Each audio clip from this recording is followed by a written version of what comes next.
This is a CBS7 First Alert Weather Day. Now, an update from the First Alert Weather Center.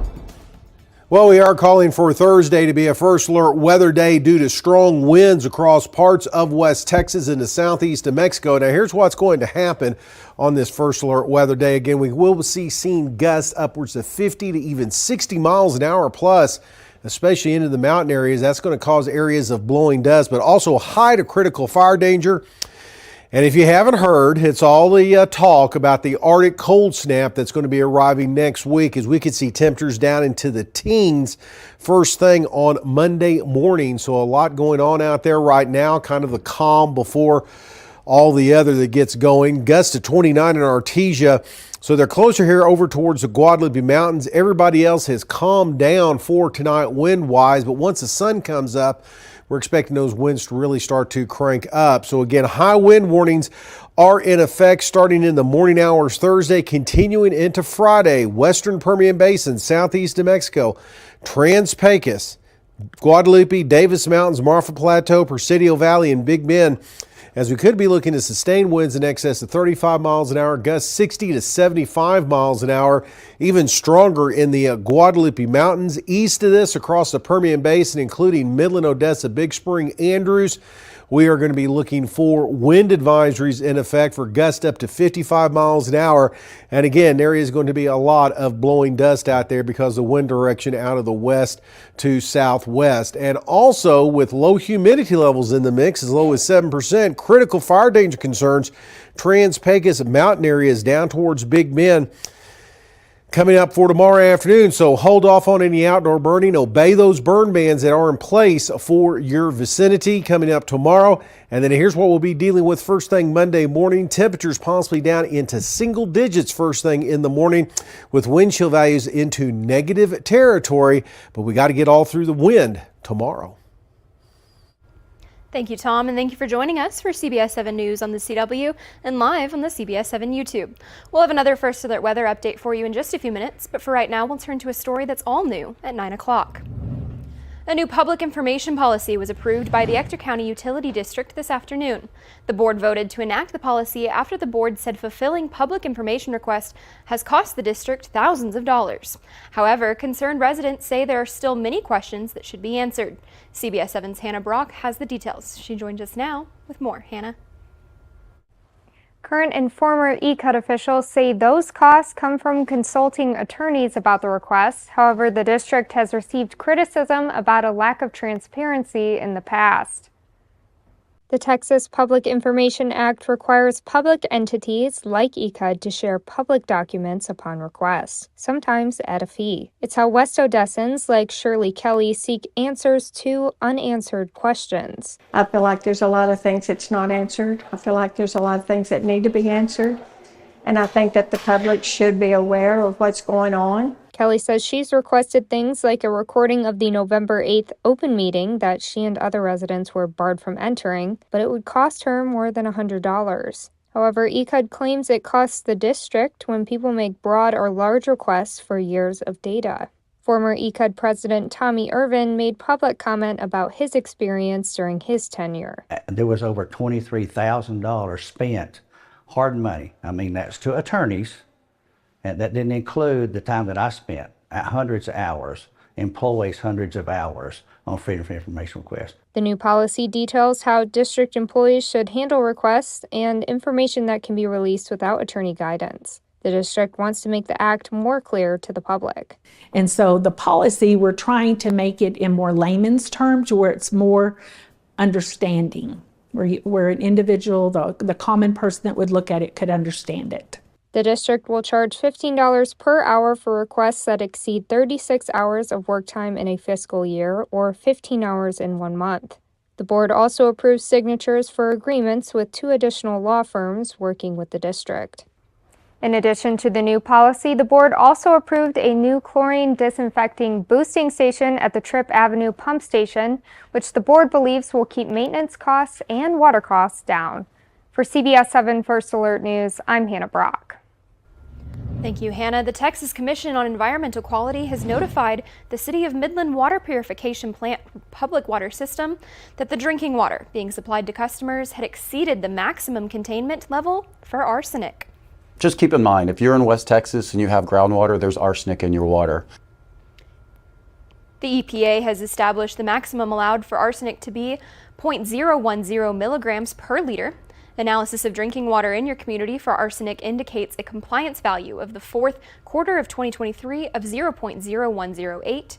This is not an emergency. However, some people who drink water containing arsenic in excess of the MCL over many years could experience skin damage or problems with their circulatory system. They may also have an increased risk of getting cancer. You do not need to use an alternative water supply, though. So the water that the arsenic level is higher is only about 30% of the water the city uses. So once it actually becomes in the city's distribution system, it's blended with water that comes out of the water treatment plant, which is surface water, which has almost no arsenic in it. If you have health concerns, you may want to talk to your doctor to get more information about how this may affect you. The City of Midland says they will now better blend the water sources and pilot a new treatment technique to remove the arsenic. In continuing coverage, a couple years ago, Ector County leaders approved a certificate of obligation to expand the current detention center. Despite those upgrades, the county had many empty cells because of the lack of jailers. But now the county thinks they've found a solution to the problem. Now jailers' salaries will increase by 20%, and it's not only to retain them, but also to recruit more jailers to come to Ector County. Ector County Judge Dustin Fawcett says he wants to create a pipeline that will bring more jailers and provide quality law enforcement in the area. So you learn those personal interactions, how to deal with somebody who is incarcerated, and it allows you to work with somebody on the street and have much more poise and control when you interact with the public. So those jailers get to know those people, get to know who they are, what they do, and it's a very good training for those future officers on the street. In order to become a police officer, you must be 21 years old, but to be a jailer, your only requirement is to be 18 with no felonies. And our partners at KBS Media report that a former Big Spring ISD teacher is a free man after initially facing drug charges. KBS says that Randall Shaw was a Big Spring high school coach and a history teacher who had been with the district for 14 years. But during spring break last year, Shaw was arrested and charged with possession of meth. After that, he was put on suspension and later asked to resign after an indictment. However, Shaw testified that he and his vehicle were actually hijacked by a woman after leaving a local bar. KBS says that Shaw testified that this woman possibly drugged him and forced him to withdraw his money from ATMs around Big Spring. While in an altered state, Shaw tried asking for help from gas station clerks, and luckily, one did call the police. After a traffic stop on the vehicle, Shaw says that the woman who was driving his car tossed a bag of meth to Shaw's side of the vehicle, leading to his charge. However, after 10 months of waiting for his day in court, he was found not guilty. You can find the full details of his story on CBS7.com. And happening this week, for over 70 years, Midland County students have been taking part in the Midland County Livestock Show. Earlier today, CBS7 got the chance to get up close and personal with some of the animals at the show.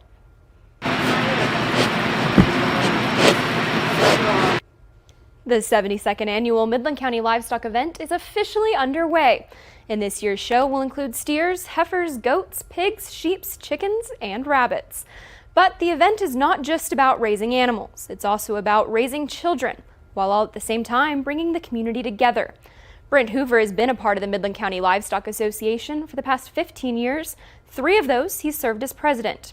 Over those 15 years, it's been a blessing for him to see the growth in not only this event, but also the kids who are involved.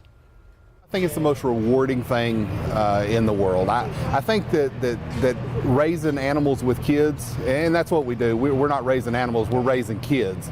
But we're using the animals as a tool to help raise these kids.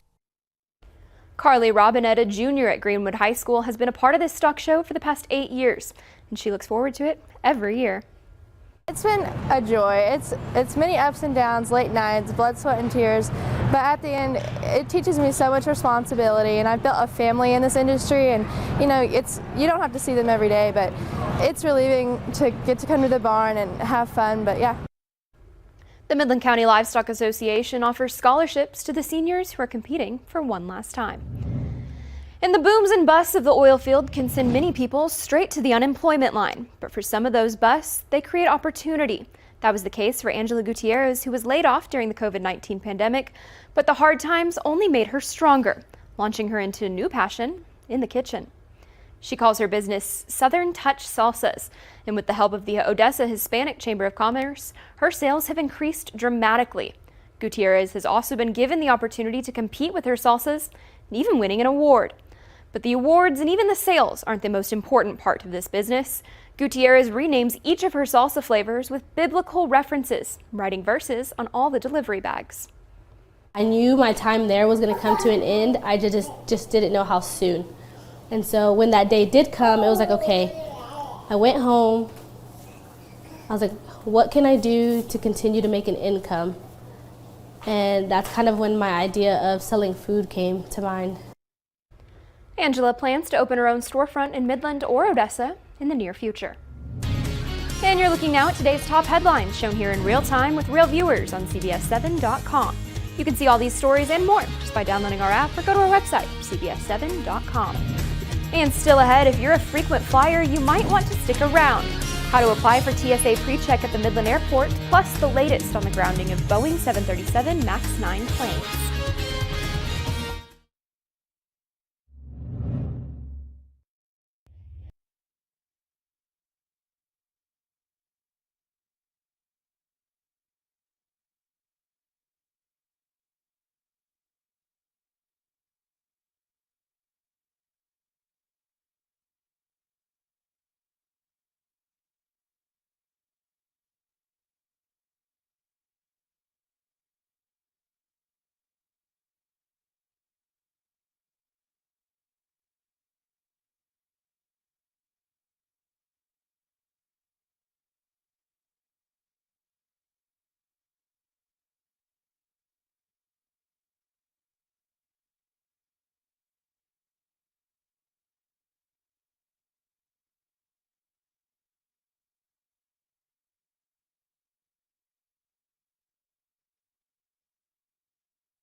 If you're a big traveler, you might want to mark your calendar for the week of February 5th. Security company IDEMIA will be in the Permian Basin hosting a pop event for TSA PreCheck.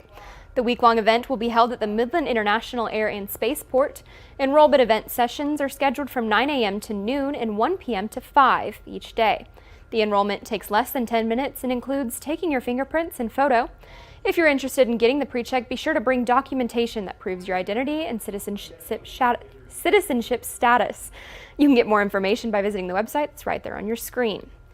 And in other travel news, the White House says President Joe Biden is personally tracking the grounding of many Boeing 737 MAX 9 planes after an Alaska Airlines flight made an emergency landing due to a detached door plug that left a hole in the side of the plane. This week, Boeing made a startling admission as an investigation is underway to find out what went wrong. Ivan Rodriguez has the details. We're going to approach this, number one, acknowledging our mistake. Boeing CEO David Calhoun acknowledging the company's mistake on Tuesday, following Friday's emergency landing after a panel blew out in flight in the side of a Boeing 737 MAX 9 aircraft. But according to top safety officials, it's not clear what that mistake is. He stated that mistakes were made, and I'd like to understand what mistakes he's referring to. Jennifer Homendy, chair of the NTSB, says it's imperative to find out what went wrong and why. We know what broke. We need to understand how it broke. A Boeing company source told CNN that Boeing believes the mistake is due to, quote, the assembly that was built up through the supply chain. This as the FAA grounded most Boeing 737 MAX 9 aircraft as officials investigate the cause of the detached door plug. An incident passengers on that flight won't soon forget. It was just so scary when it happened because you just hear that loud noise and then the plane filled with wind and the masks dropped, and it was just something you don't want to be experiencing on flight. Fear that Boeing CEO is also acknowledging. I got kids, I got grandkids, and so do you.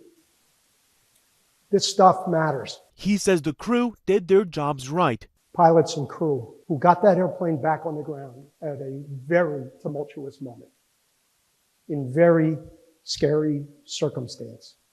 They trained their lives to do that. Well, tomorrow is a first alert weather day for the possibility of wind gusts in excess of 50 miles an hour. We're going to get you up to date on that and the Arctic air headed our way coming up next.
This is a CBS7 First Alert Weather Day. Now, an update from Chief Meteorologist Tom Tieferteller. Well, we do have some bad weather coming in through the forecast here over the next couple of days. The wind first off, and then that Arctic chill. So I want to remind everybody two things. First off, to be sure to download the CBS7 First Alert Weather app. You can scan that QR code right there and get that free download for your iPhone, your Android phone. It is a great way to stay in touch with all the latest weather changes that we're going to be dealing with here over the next couple of days. We also want to invite everybody to go to the CBS7 YouTube page and look at special videos talking about the Arctic air, what's causing it, from meteorologist Justin Lopez. You can go to that address right there and get that, plus get our winter weather special we had back in December with all kinds of tricks and tips on how to stay safe and winterize for the upcoming Arctic chill in our forecast. Now, the weather makers, again, another big storm system starting to take shape here across the Four Corners area.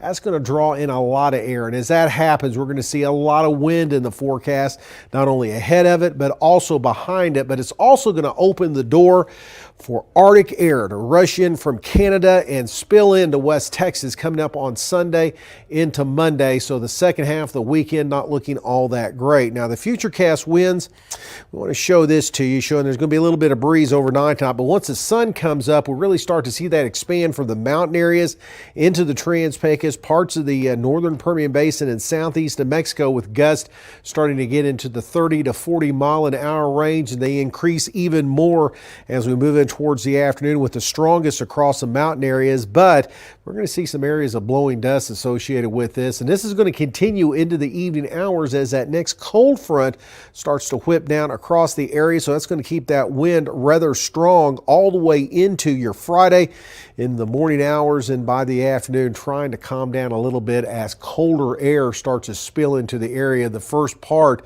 of all this Arctic chill. Now we do have high wind warnings up in these purple shaded areas, or maybe a purplish pink color. But anyway, though, this goes effect in the morning hours on Thursday all the way through Friday morning. Does include the western Permian Basin and areas west, where we could see sustained winds 35 to 65 miles an hour, gust above 60 miles an hour, up to 75 miles an hour a possibility, and they'll be strongest above hurricane force here in the Guadalupe mountain areas and across the Permian Basin. We're going to have a wind advisory in effect for gusts upwards to 55 miles an hour, and also low humidity levels across the Trans-Pecos mountain areas, Big Bend. So critical fire danger.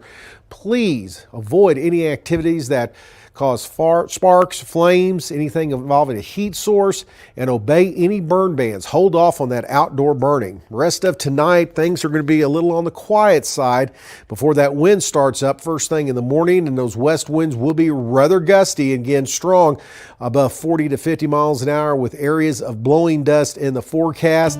Some of that continues into early Friday before we see things cool off a little bit on Friday down into the lower 50s. A nice day on Saturday with a little bit of breeze, but that's a day to winterize. Wrap those pipes, cover those exposed pipes, cover those faucets outdoors, bring the pets on in and everything else, because Sunday that front's going to roll in, drop temperatures quite a bit, all the way down to 9 degrees it looks like coming up first thing Monday morning, and highs only in the mid-20s for Martin Luther King Day. But the good news is it looks like that Arctic air is going to be on the move, so we'll moderate a little bit middle to latter part of next week. Still ahead, Ecuador has seen an alarming spike in gang violence. Next on CBS 7 News at 9, we take a look at the most recent violent attack.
In South America, Ecuador's new president declared a 60-day national state of emergency.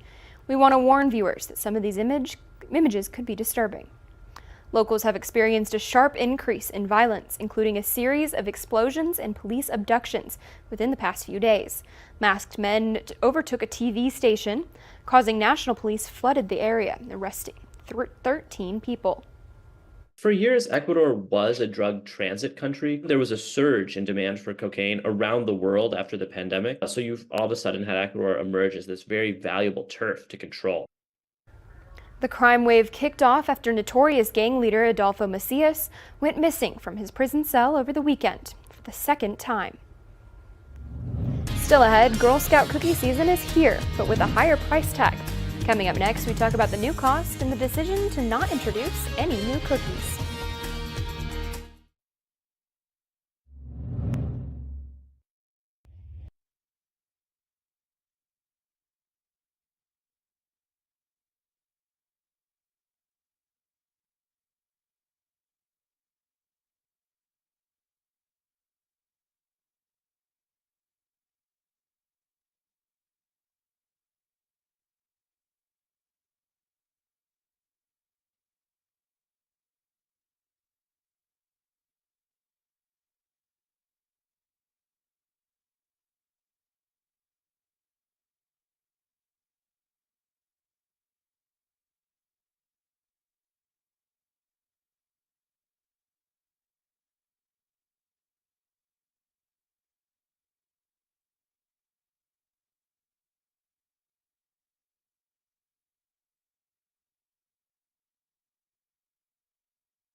Get ready for Thin Mints, Tagalongs, and Samoas. Girl Scout cookie season is here.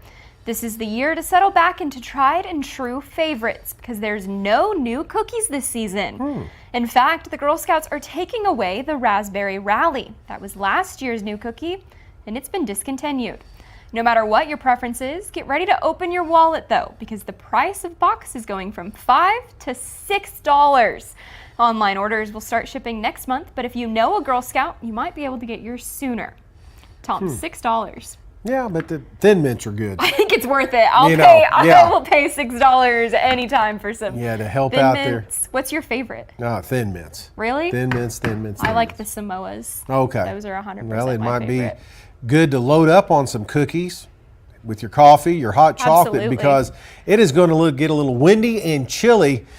Tomorrow we could be looking at gusts in excess of 50 miles an hour with areas of blowing dust, and watching out for the Arctic chill early next week. All right, bundle up. Thanks for watching CBS 7 News at 9 on the CW. We've got more coming up on CBS 7 News at 10.